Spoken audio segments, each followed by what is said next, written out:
अर्श एक ऐसा तसव्वुर है जो कुरान और हदीस में बार बार आया है। अल्लाह ताला ने फरमाया कि वो अर्श पर मुस्तवी है, लेकिन सवाल यह है कि अर्श से नीचे क्या है? वो कौन सी मखलूकात या कायनाती सतहें हैं जो अर्श और जमीन के दरमियान हैं? क्या इंसान इस राज को समझ सकता है?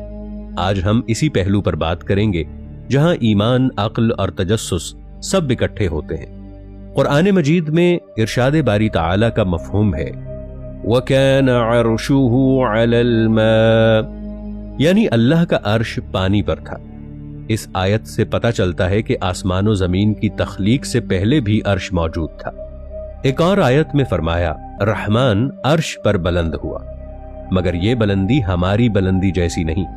ये कैफियत इंसान की समझ से बाहर है।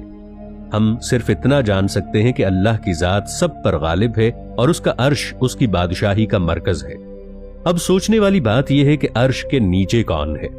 कुरान के मुताबिक अर्श के नीचे कई दरजे हैं। सबसे पहले आसमान, फिर फरिश्तों के तबकात, फिर जिन्नात की दुनिया और आखिर में जमीन।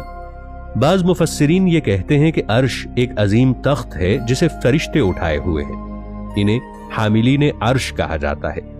कुरान में आया है जिसका मफहूम कुछ यूं है कि वो फरिश्ते जो तेरे रब के अर्श को उठाए हुए हैं और इसके गिर्द घूमते रहते हैं, वो अल्लाह की तस्बीह करते हैं और ईमान वालों के लिए दुआ करते हैं। यानी अर्श एक ऐसी हकीकत है जो नूरानी मखलूकात के सहारे कायम है। उलमा कहते हैं कि अर्श के नीचे एक कुर्सी भी है। कुरान में आया है जिसका मफहूम कुछ यूं है कि अल्लाह की कुर्सी ने आसमानों और जमीन को घेर रखा है। बाज उलमा के मुताबिक ये कुर्सी वो निजाम है जो कायनात के नज़्म नसक को चलाता है। यानी अर्श हुक्मरानी की अलामत है और कुर्सी तदबीरो निजाम की। इसी तरह अर्श सबसे ऊपर, उसके नीचे कुर्सी, फिर आसमान, फिर जमीन, एक मुकम्मल तरतीब है। हदीस मुबारका में आया है कि अल्लाह के अर्श के नीचे एक अजीम समुंदर है। इस समुंदर की वसात का कोई अंदाजा नहीं। बाज उलमा ने कहा कि वो पानी है जिस पर अर्श कायम है। जैसे कुरान में आया कि अर्श पानी पर था, फिर इसके नीचे वो मकाम है जहां फरिश्ते मौजूद हैं, वो मखलूकात जिनकी तादाद इंसान नहीं जानता। फरिश्ते जो अर्श को उठाए हुए हैं वो अल्लाह की तस्बीह करते हैं। उनकी तस्बीह की गूंज से आसमानों में नूर की लहरें बनती हैं। बाज उलमा ने कहा है कि जब जमीन पर कोई नेकी की जाती है तो अर्श के नीचे के फरिश्ते खुश होते हैं, और जब कोई जुल्म होता है तो ये अर्श लरज उठता है। ये अलामती अंदाज है कि कायनात के हर दर्जे में नेकी और बदी का असर जाता है। अब अगर हम सोचें कि अर्श से नीचे क्या है तो हमें एक तरतीब मिलती है। सबसे ऊपर अर्श, इसके नीचे फरिश्ते, फिर कुर्सी, फिर आसमान, फिर जमीन, फिर असफल दुनिया यानी असफल साफिलीन। हर सतह में मखलूकात हैं और हर मखलूक अपनी जिम्मेदारी अदा कर रही है। इंसान को जमीन पर रखा गया ताकि वो इम्तिहान दे। फरिश्ते आसमानों में तस्बीहात कर रहे हैं, जिन्नात जमीन के करीब दुनिया में बसते हैं और अर्श के फरिश्ते हुक्म बजा लाते हैं। कुछ उलमा का यह कहना है कि अर्श और कुर्सी महज मादी चीजें नहीं बल्कि ताकत और इल्म की अलामत है। यानी अर्श से मुराद अल्लाह की कुदरत, उसकी बादशाही और उसकी कायनाती हिकमत है। कुर्सी से मुराद उसका इल्म है। जैसा कि हदीस मुबारका में आता है कि अल्लाह का इल्म आसमानों जमीन को घेरे हुए है। अगर हम इसे अलामती तौर पर समझें तो अर्श से नीचे का मतलब होगा वो तमाम दुनियाएं जो अल्लाह के इल्म और कुदरत के तहत चल रही हैं। कुरान में एक और जगह आता है, अभी हम उन्हें आसमानों जमीन की वसतों में और खुद उनकी जातों में अपनी निशानियां दिखाएंगे, यहां तक कि उनके लिए बिल्कुल वाज़े हो जाएगा कि बेशक वही हक है। और क्या तुम्हारे रब का हर चीज पर गवाह होना काफी नहीं? यानी हम उन्हें अपनी निशानियां आफाक में भी दिखाएंगे और उनके अपने नफ्सों में भी। ये आयत इस तरफ इशारा करती है कि अर्श से नीचे की दुनिया में अल्लाह की निशानियां फैली हुई हैं, यानी आसमानों में, जमीन पर, समुंदरों में, हत्ता कि हमारे अपने वजूद के अंदर भी। कायनात एक जिस्म की तरह है।